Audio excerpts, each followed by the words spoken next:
India गठबंधन कुछ भी सीट नहीं निकालेगी, क्योंकि इंडिया सारे चोर चोर जो है ना, एक चोर एक सच्चे आदमी को हराने के लिए इकट्ठे होंगे। अच्छा। मोदी एक सच्चा आदमी है, अकेला शेर है, अकेला लड़ेगा और अकेला जीतेगा। आज तक जितनी भी सरकारें आई उन्होंने कभी देश हित के बारे में नहीं सोचा, अपनी जेब भरने के लिए बारे में सोचा। एक ये पहले प्रधानमंत्री हैं जिन्होंने देश हित के लिए काम किया। केजरीवाल की गिरफ्तारी के बाद माहौल बदल गया है और खराब हो गया। हाँ जी, बीजेपी का पलड़ा हमेशा भारी था और भारी रहेगा। 500 साल से राम जी तंबू में बैठे हैं। एक हिंदुस्तान के अंदर ये काम गलत था जो मोदी जी ने ठीक करा। अब उसके अंदर उस चीज को एजेंडा ले लो तो वो गलत है। 400 प्लस मोदी जी का सपना और हमारा भाजपा का सपना 400 पार है, तो उसके बाद देख लो जो बस्ती है उनको बांट देना। मोदी जी आएंगे, मोदी जी हैं, हाँ मोदी जी आएंगे। बांसुरी स्वराज के बारे में क्या सोचते हैं आप? यहाँ से जीतेंगी बांसुरी स्वराज जी। जो परिवारवाद कांग्रेस में चलता है ना, वो मोदी जी ने बिल्कुल खत्म कर दिया। अभी आपने देखा होगा राजस्थान के अंदर भी कार्यकर्ता को मुख्यमंत्री बना के मोदी जी ने बहुत बड़ा काम किया हुआ है। लोकसभा चुनाव बेहद नजदीक है। इस वक्त हम मौजूद हैं नई दिल्ली में। यहाँ से बीजेपी से बांसुरी स्वराज लड़ रही है और आम आदमी पार्टी से सोमनाथ भारती। आइए लोगों से जानते हैं क्या कुछ चुनावी माहौल है यहाँ पे और कौन जीत सकता है। लोकसभा चुनाव आ रहे हैं तो आपको किस पार्टी का पलड़ा ज्यादा भारी नजर आ रहा है? बीजेपी, भाजपा। कोई खास कारण? मोदी। क्या कुछ काम आपको उनके पसंद आते हैं या फिर सिर्फ लोगों ने उनके चेहरे पर उन्हें वोट देते हैं? उज्ज्वला योजना, उनकी कई योजनाएं ऐसी हैं जो देश के हित में हुई हैं और देश के हित के लिए वो काम कर रहे हैं, इसलिए हमें मोदी पसंद है। आज तक जितनी भी सरकारें आई उन्होंने कभी देश हित के बारे में नहीं सोचा, अपनी जेब भरने के लिए बारे में सोचा। एक ये पहले प्रधानमंत्री हैं जिन्होंने देश हित के लिए काम कर रहे हैं। नई दिल्ली की बात करूं तो यहाँ से बांसुरी स्वराज बीजेपी से लड़ रही है और आम आदमी पार्टी से सोमनाथ भारती। तो क्या कुछ लग रहा है, क्या माहौल है? बांसुरी स्वराज देखो जीतने के पूरे उसमें हैं। सोमनाथ भारती जी का यहाँ पर कोई वर्चस्व नहीं है, वो एक क्रिमिनल हैं। शुरू से उन्होंने अपनी वाइफ को भी प्रताड़ित किया, कई उन पे ऐसे एलिगेशन लगे हुए हैं। बांसुरी जी जो है वो बिल्कुल साफ सुथरी छवि वाली वो है। इंडिया गठबंधन से क्या लगता है कितनी सीटें निकल सकती है? इंडिया देखो 450 प्लस मोदी जी का सपना और हमारा भाजपा का सपना 400 पार है, तो उसके बाद देख लो जो बस्ती है उनको बांट देना। अच्छा, दिल्ली की 7 सीटें हैं तो क्या 2019 की तरह 7 सीटें इस बार भी बीजेपी के खाते में? बिल्कुल बिल्कुल, 7 की 7 भाजपा के पास। तो जिस तरह से आम आदमी पार्टी और कांग्रेस मिलकर इस बार लड़ रही है, क्या वो एक भी सीट नहीं निकाल पाएगी? नहीं, उनमें आपस में ही अभी लड़ाई हो रही है, उनके वर्करों में, उनके आपस में कैंडिडेटों में लड़ाई हो रही है। कभी किसी को कोई बोलता है, कभी कांग्रेस वाले लड़ते हैं, कभी भाजपा लड़ती है। आज हमारे यहाँ इलाके में एक आम आदमी पार्टी के काउंसलर हैं, उनके ऊपर एक घिनौना वो लगा, लेकिन उसमें कांग्रेस ने कोई उस पर एक्शन नहीं लिया, जबकि भाजपा बोल रही है। पॉस्को तक का उन पे लगा हुआ है। अरविंद केजरीवाल की गिरफ्तारी चुनाव से पहले हो गई है, तो किस तरह से आप इस चीज को देखते हैं? क्या इस चीज से उन्हें फायदा हो सकता है? नहीं, अरविंद केजरीवाल की गिरफ्तारी होने से तो बल्कि आम आदमी पार्टी को नुकसान ही हो रहा है और ज्यादा, कि अब पता चल रहा है कि ये कितने कौन कौन घोटाले में शामिल है। इसलिए उनको तो और नुकसान हो रहा है। केजरीवाल जी हमेशा कहते थे कि ईडी बीजेपी का गलत फायदा उठा रही है, आपको लगता है?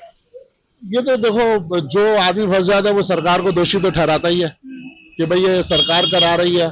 अब कांग्रेस के राज था तब भी कितने लोग ईडी अरेस्ट करती थी, भाजपा को भी और लोगों को भी, तो तब भी यही वो होता था कि सरकार करा रही है।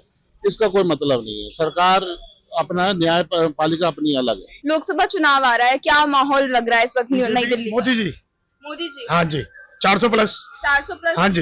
राहुल गांधी के बारे में आप क्या? कुछ नहीं आया। पप्पू है, पप्पू। अगर मैं नई दिल्ली की बात करूं तो यहाँ से बीजेपी से बांसुरी स्वराज लड़ रही है, तो क्या कुछ माहौल यहाँ का है फिलहाल? कम से कम 5 लाख से वोटों से जीतेंगी।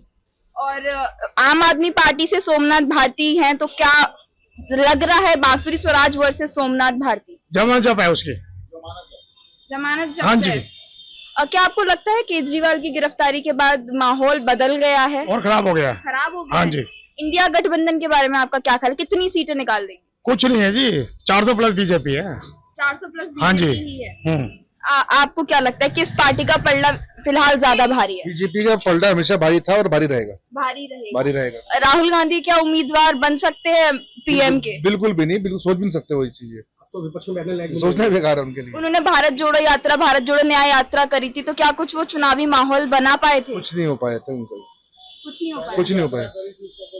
नई दिल्ली से बांसुरी स्वराज बीजेपी से लड़ रही है, तो क्या कुछ चुनावी माहौल यहाँ का लग रहा है? यहाँ से बीजेपी 100% जीतेगी, 100% जीतेगी।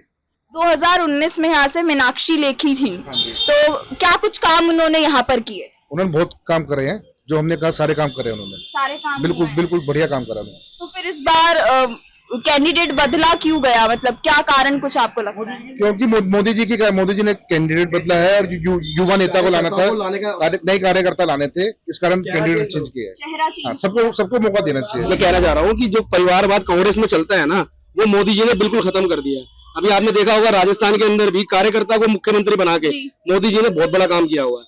और मोदी जी जो वो है जो हर चीज का चेहरा बदल देते हैं, और मोदी जी वही करने वाले हैं। अब की बार 400 पार राम मंदिर के हिसाब से पार हो जाएंगे। विपक्ष बोल रहा है कि राम मंदिर चुनावी मुद्दा बना दिया बीजेपी ने, आपको क्या लगता है? देखो, चुनावी मुद्दा बना नहीं दिया। चुनावी मुद्दे में उन्होंने अपने जो मुद्दे लिए थे उन्होंने सारे मुद्दे पूरे करे हैं, तो उसमें चुनावी मुद्दा नहीं बनाया उन्होंने। राम मंदिर के लिए उन्होंने जो अपने एजेंडे में लिखे थे 2019 के, वो सारे पूरे करे हैं उन्होंने। देखो, 370 हटाया, वो देश के लिए सबसे जरूरी था, वो नासूर था हमारे लिए, क्योंकि इससे हमारे देश की तरक्की नहीं थी। एक देश में 2 संविधान हो नहीं सकते, वो मोदी जी ने सबसे पहले खत्म किया है। उसके बाद राम मंदिर जो कितने सालों से चलता आ रहा है, 500 साल से राम जी तंबू में बैठे हैं, एक हिंदुस्तान के अंदर ये काम गलत था जो मोदी जी ने ठीक करा। अब उसके अंदर उस चीज को एजेंडा ले लो तो वो गलत है। हम तो ये कहते हैं जी, बीजेपी ने जो करा है, जो लिखा है वो करा है, तो इस मारे बीजेपी 100% आएगी, और ये विपक्ष में बैठने लायक भी नहीं है। क्या कुछ लगता है इंडिया गठबंधन कितनी सीटें निकाल पाएगी? देखो, इंडिया गठबंधन कुछ भी सीट नहीं निकालेगी, क्योंकि इंडिया सारे चोर जो है ना, एक सच्चे आदमी को हराने के लिए इकट्ठे हुए हैं। अच्छा, मोदी एक सच्चा आदमी है, अकेला शेर है, अकेला लड़ेगा और अकेला जीतेगा। आपको ये लगता है कि सिर्फ लोग मोदी के चेहरे पर वोट देते हैं? मोदी के चेहरे पे देते हैं, मोदी का काम पे देते हैं, बिल्कुल सही बात है, क्योंकि वो जो कहते हैं वो करते हैं। अगर मैं नई दिल्ली की बात करूं तो यहाँ से बांसुरी स्वराज लड़ रही है, तो क्या कुछ चुनावी माहौल यहाँ से लग रहा देखो, बांसुरी जी है स्वराज जी की लड़की है, है? जी। और वो 100% जीतेंगी। स्वराज जी ने भी अपने टाइम पे बहुत अच्छा काम किया हुआ है, अटल जी के टाइम पे थी, उन्होंने विदेश नीति भी अपनाई थी, विदेश मंत्रालय के अंदर थी, सारा काम उन्होंने ओके रिपोर्ट किया था। वही चीज उनकी लड़की करेगी, और मोदी जी सबको अपना काम दे रहे हैं, और वो सारा पूर्ण करवाएंगे। राहुल गांधी के बारे में क्या ख्याल है? राहुल गांधी के लिए बारे में बोल नहीं सकते कुछ, क्योंकि राहुल गांधी जी को खुद पता नहीं मेरे को क्या बोलना है क्या नहीं करना। एक बार बताओ, हमारे देश में ये न्याय जोड़ो फलाना यात्रा की क्या जरूरत थी? हमारा देश कोई अलग तो है नहीं। आज ये मुख्तार अंसारी मारा गया है, उसके लिए भी तो राजनीति यही लोग कर रहे हैं। मुख्तार अंसारी मर गया, वो एक बाहुबली था, मतलब एक गलत आदमी था, उसके लिए लोग खड़े हो गए संवेदना के लिए। तो क्या जरूरत पड़ी थी संवेदना की? उसकी एक दबंग आदमी मारा गया ना, वो तो जेल में मरा है, उसके लिए भी वो गलत काम कर रहे हैं। चुनाव से पहले अरविंद केजरीवाल की गिरफ्तारी को आप किस तरह से देख रहे हैं? देखो, वो तो ईडी के ऊपर है। देखो, ईडी सबूत लेके बैठी हुई है, ईडी तो किसी के ऊपर नहीं है, आप किसी को भी दोष दे सकते हो। बीजेपी ने कोई इसको अंदर नहीं किया, जो दुनिया कहती फिर रही है कि बीजेपी की चाल है, ईडी तो बीजेपी की नहीं है। लेकिन केजरीवाल खुद ये बोलते हैं कि बीजेपी ईडी का गलत फायदा उठा रही है, आपको लगता है? ऐसा कुछ नहीं है जी। अगर ऐसा कुछ होता तो पहले समन में चले जाने चाहिए थे। जब इन्होंने पहला समन भेजा था, अगर ये ईमानदार होते तो अगर आपको पहला समन आया है तो आपको जाना चाहिए था, आप अपना सबूत दे देते, क्लियर हो जाते। 9वें समन में आपको ईडी खींच के ले जा रही है, क्या तरीका? ये तो गलत है ना। आपको क्या लगता है क्या माहौल है फिलहाल? मोदी जी आएंगे, मोदी जी हैं, हाँ मोदी जी आएंगे। बांसुरी स्वराज के बारे में क्या सोचते हैं आप? यहाँ से जीतेंगी बांसुरी स्वराज ही जीतेंगी। मीनाक्षी लेखी ने नई दिल्ली से क्या कुछ काम किया था? यहाँ पे सारे जो हमने बोले वो काम हमारे को टाइम पे करके दिए, और वही आई है, वो बीजेपी ही आएगी। आम आदमी पार्टी से सोमनाथ भारती लड़ रहे हैं, क्या कुछ लग रहा है, क्या हो सकता है? जीत पाएंगे वो? या दिल्ली में 7 सीटें हैं लोकसभा की, तो कितनी सीटें बीजेपी के खाते में जा सकती है, कितनी इंडिया गठबंधन की? 7 सीटें बीजेपी की आएंगी 2019 की तरह। बिल्कुल। जिस तरह से मोदी जी ने एक टारगेट रखा है कि इस बार 400 पार, इंडिया गठबंधन का क्या टारगेट आपको लग रहा है? कितनी सीटें निकल सकती? 400 पार ही जाएंगी, जो मोदी जी ने बोला वही होगा। इंडिया गठबंधन की कितनी सीटें निकल सकती? उनका कुछ नहीं, उनकी जमानत जब्त होंगी सबकी।